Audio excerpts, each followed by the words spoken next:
Hola, soy Fernando Díaz Sarmiento. Bienvenidos a nuestros enigmas de la historia.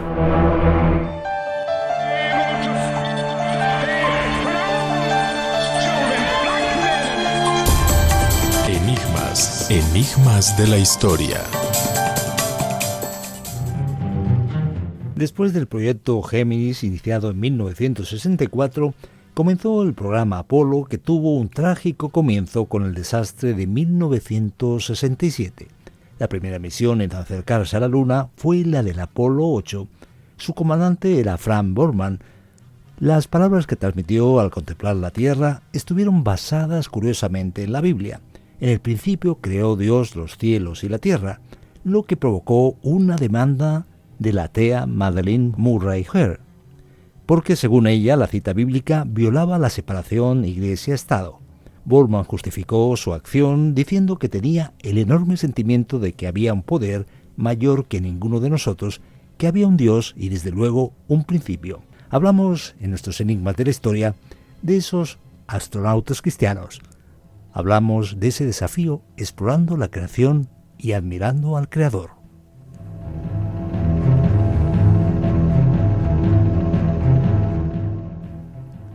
Y es el momento en el que José Hutter se pone la escafandra de astronauta para saludar a los oyentes. ¿Qué tal, José? ¿Cómo estás? No sé si preparado para ir a la Luna, a Marte o a otro sitio, pero ¿cómo se describe esa tensión que afectaba al ámbito de la fe? Porque hablamos, como en otras ocasiones, de esa confluencia entre fe y ciencia. Es un placer estar de nuevo contigo, Fernando, y efectivamente hasta el momento no me ha llegado una invitación de la NASA para ir a la Luna o Marte, pero me lo pensaría seguramente.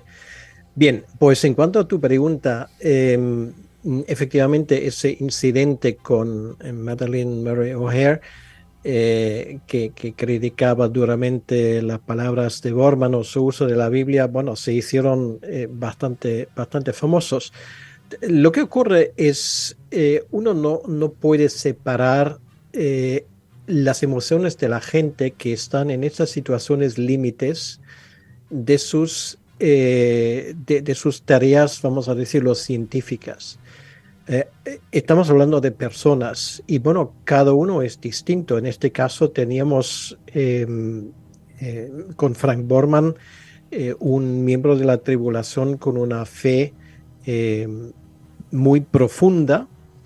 Entonces, ¿quién puede prohibir a un hombre así de dar expresión a esa fe? No hay que olvidar que estas expediciones espaciales son expediciones donde se llega a los límites, viven experiencias que nadie ha vivido antes y sobre todo no hay que olvidar una cosa, no hay una garantía de que luego vas a volver a la Tierra. De hecho, posteriormente se dijo que, por ejemplo, esa expedición a la Luna del Apolo 8 tenía una probabilidad del 40% de ser un éxito. O sea, incluso más alto la probabilidad de que se quede en el camino.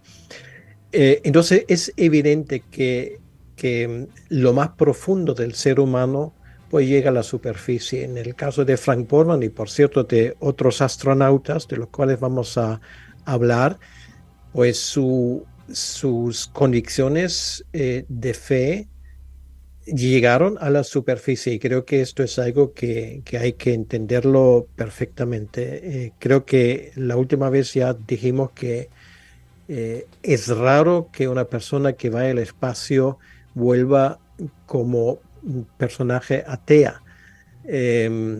Y esto es lo que hemos visto en muchos casos, en las vivencias de estos astronautas. Hemos analizado en programas anteriores otros astronautas que dejaron huella y que tuvieron fe en un Dios personal de una manera importante y marcaron de alguna forma un antes y un después en sus vidas después de esa experiencia de viaje a la Luna. Pero hablamos de otros personajes, otros protagonistas de este fascinante viaje al espacio y hablamos de John Glenn. Cuéntanos algunos detalles, ¿cómo fue su formación? Bien, bueno, John Glenn, como todos los astronautas de la de la primera promoción, para decirlo así, tenían un trasfondo militar, eh, tenían experiencia como pilotos de pruebas en la Fuerza Aérea de Estados Unidos y era gente que estaba acostumbrada a vivir con el peligro y sobre todo el calibrar los riesgos. Pero lo que a mí me parece en cuanto a su formación, él mismo lo expresó, porque no solamente una formación, digamos, militar o técnica o preparativa para el vuelo, sino también él tenía una formación espiritual y de eso es interesante. Él habló cuando él recibió el premio Príncipe de Asturias en 1999. Él dijo textualmente, y lo voy a citar ahora, dijo, soy presbiteriano, protestante, y tomo mi religión muy en serio. Fue criado creyendo que somos puestos en la tierra con una propuesta de más o menos 50%. Y eso es lo que todavía creo hoy. Somos puestos aquí con ciertos talentos y capacidades que depende de nosotros usarlos lo mejor que podamos. Pero cuando lo hacemos, pienso que hay un poder mayor que cualquiera de nosotros que pone las oportunidades en nuestro camino si usamos nuestro talento adecuadamente y vivimos el tipo de vida que debemos vivir. Hasta allí la cita de Glenn. Lo que él dice con esto es que Dios nos ayuda en sacar lo mejor de nosotros, en superarnos, ¿no? Y esto se puede decir de cierta manera fue también el lema de su vida. ¿Qué aprendemos de Glenn? Bueno, como siempre se pueden aprender muchas cosas. Yo me quedo con cuatro que me llaman la atención. En primer lugar, su perseverancia. Eh, John Glenn fue un ejemplo en esta área. Él tuvo que intentar 3 veces antes de ser seleccionado para el programa de astronautas de la NASA. No se dio por vencido. No, no, no, él no se dio por vencido, no se rindió y finalmente logró su objetivo, como sabemos, de convertirse en astronauta. En segundo lugar, una de las cosas que se pueden admirar en John Glenn, como en cualquier astronauta, él demostró un coraje extraordinario. Arriesgó su vida en varias misiones espaciales. Bueno, de hecho, en dos, luego tal vez hablamos de la segunda. Y la primera fue esa famosa misión donde orbitó la Tierra 3 veces como primer americano. Su coraje inspiró a muchas personas y ayudó a avanzar en la exploración espacial. En tercer lugar, había otra vida para John Glenn. Es curioso que John Kennedy, por lo visto, dio orden de que John Glenn no podía ir una segunda vez al espacio porque se había convertido en un personaje mítico y Kennedy no quería arriesgar esto. Entonces, lo que hizo John Glenn, él cambió de carrera y fue elegido como senador de los Estados Unidos en 1974, parece para el estado de Idaho, si no me equivoco, y ocupó ese cargo durante más de 20 años. Y durante ese tiempo él luchó por los derechos civiles, la educación, el medio ambiente y más cosas.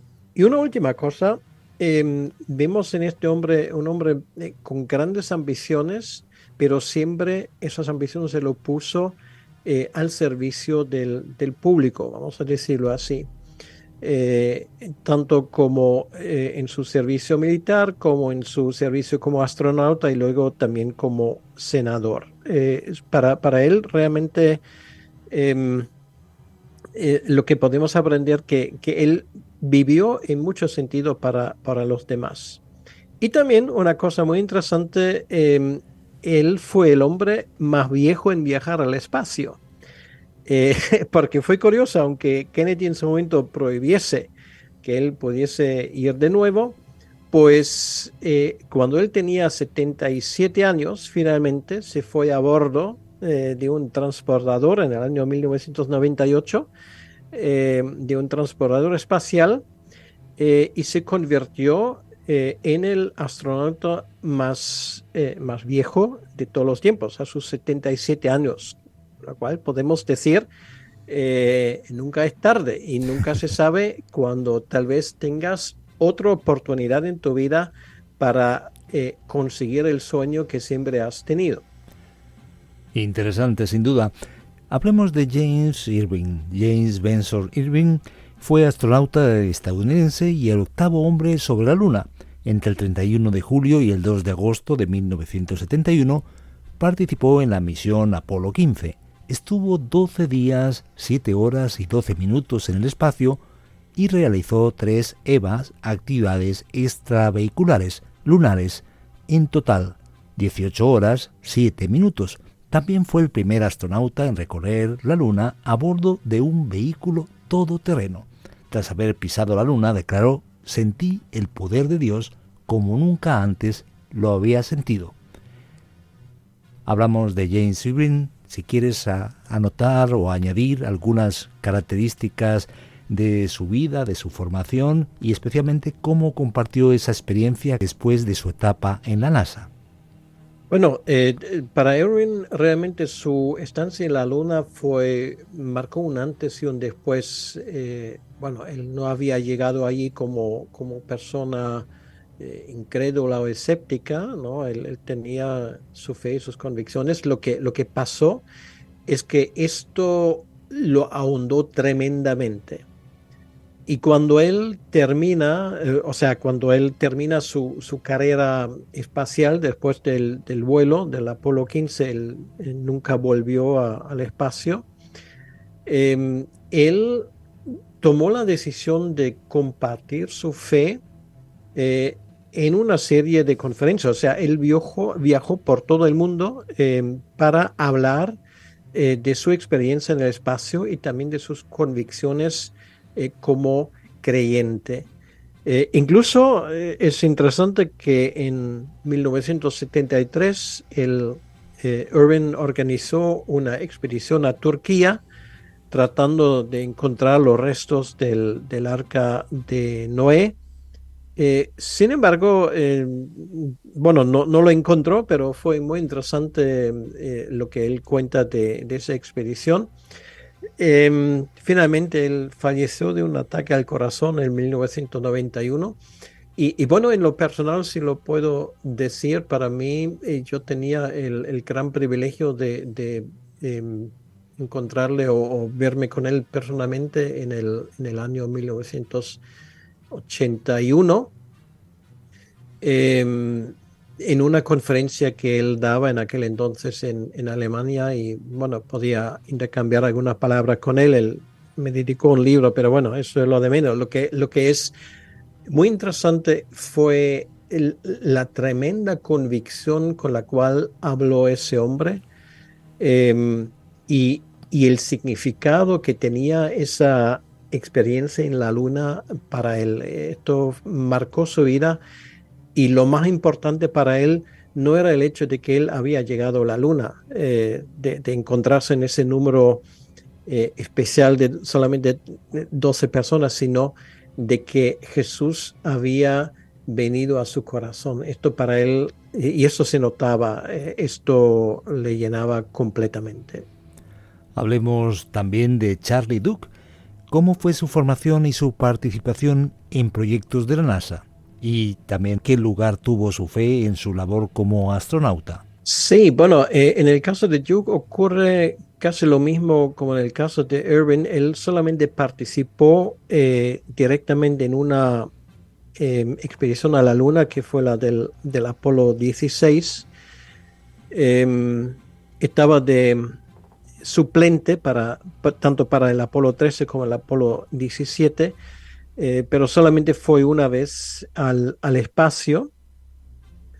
Esa misión del Apolo 16 hasta el día de hoy es considerada como una de las mejores, o tal vez la mejor y más fructífera desde el punto de vista científico que el resto, por la cantidad de experimentos que se realizaron en la Luna, y también por la cantidad de material rocoso que llevaron a la Tierra, que eran casi 100 kilos. Entonces, Luego, después del vuelo, del abril del año 1972, él se retiró de la NASA. Primero se negó al mundo de los negocios, pero también, y esto para él era mucho más importante, él se convirtió, podríamos decirlo, casi en un evangelista que daba conferencias cristianas, por cierto, con un énfasis especial en las cárceles. Esto fue una carga que él tenía de predicar el evangelio en las cárceles. Entonces, esto marca su vida, que yo sepa, me puedo equivocar en esto, pero que yo sepa, él sigue siendo vivo, uno de los pocos astronautas de estos 12 hombres que llegaron a la Luna que aún sigue con vida. Hablemos de Terry Virts. En 1999, a los 32 años, Terry Virts se convirtió en el piloto más joven de la historia de la NASA. Creció en Columbia, Maryland, leyendo libros sobre las míticas misiones Apolo en un cuarto decorado con naves espaciales y estrellas. Con el tiempo se casó, tuvo 2 hijos y fue coronel de las Fuerzas Aéreas, llegando a ser uno de los 4 astronautas que han pilotado el transbordador espacial, volando en los Soyuz rusos, comandando la Estación Espacial Internacional y realizando caminatas espaciales. Además de astronauta, es fotógrafo, documentalista y conferenciante. Desarrolla proyectos literarios y cinematográficos. ¿Qué más podemos decir de su formación y también, obviamente, de su fe? Sí, bueno, era un hombre extremadamente bien preparado. Él hizo varias hazañas aparte de los que acabas de mencionar. Por ejemplo, en el año 2019, él participó en una tripulación de 8 exploradores de aviación y logró con éxito la circunnavegación más rápida de la Tierra a través de ambos polos geográficos en avión. En un récord mundial de 46 horas. Y esto no en una nave espacial, sino en un avión.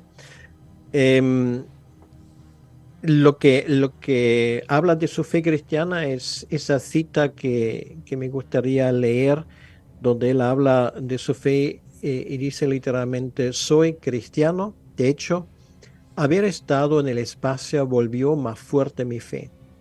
Al entender más sobre el universo y el cuerpo humano, siento que hay un creador. Cuanto más leo y lo analizo, concluyo que alguien muy inteligente tuvo que haber creado todo este universo tan complejo.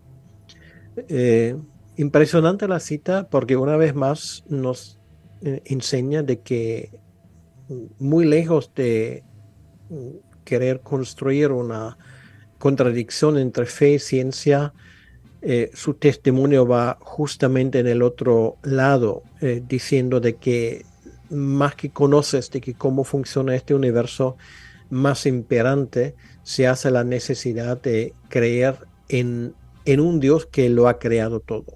Interesante, el tiempo se nos acaba, pero no queremos terminar sin hablar de otros 2 más. Hablando de astronautas que conjugaron ese elemento de ciencia y fe. Hablamos de Victor Glover, que fue el primer astronauta afroamericano en ir a una misión a largo plazo. ¿Qué más podemos destacar de Victor Glover? Pues también un cristiano muy dedicado. Él utilizó la conexión de Internet a bordo de la nave para acceder a programas basados en la fe. Además de leer su Biblia y orar como parte de su vida diaria, señaló antes de su partida en una entrevista al periódico Christian Chronicle que también había planeado participar en un culto virtual durante su misión espacial. Y así resumió sus planes. De hecho, llevo una Biblia y tenemos muy buena conectividad de Internet. Así que, honestamente, probablemente continuaré con lo que hemos estado haciendo, culto virtual, donaciones virtuales, leer mi Biblia y orar. Muy interesante este hombre. Muy interesante, no cabe duda. Hablamos por último de Jeff Williams. ¿Qué podemos aprender de este personaje, sin duda? Sí, durante su estancia de 6 meses en la Estación Espacial Internacional en 2006, Williams orbitó la Tierra más de 2.800 veces. Él trabajó en cientos de experimentos, realizó 2 caminatas espaciales y capturó más fotografías de la Tierra que ningún otro astronauta en la historia. Y lo que es muy interesante es que después de su regreso, de su última expedición, él escribió un libro. El título en inglés es The Work of His Hands, A View of God's Creation from Space, lo cual quiere decir el trabajo de sus manos, una vista de la creación de Dios desde el espacio. Y allí el verso sobre su experiencia en el espacio. El libro refleja, en palabras de Williams, y cito textualmente, las vivas lecciones sobre la bondad meticulosa de la providencia divina, el cuidado de Dios para su creación y su sabiduría al ordenar el universo. Pues en otra ocasión, en una entrevista, él, hablando de su fe, dio él nos hace partícipes de sus convicciones y con esto pues quiero terminar de su pequeña biografía. A la pregunta si no hay un conflicto entre la ciencia y la fe, él responde, cito textualmente, me hacen esa pregunta con frecuencia. La idea de que existe conflicto entre la ciencia y la Biblia es algo muy común. Tengo un trasfondo científico bastante sólido. Desde pequeño amé la ciencia y tengo estudios en ingeniería. He trabajado en áreas científicas durante toda mi carrera.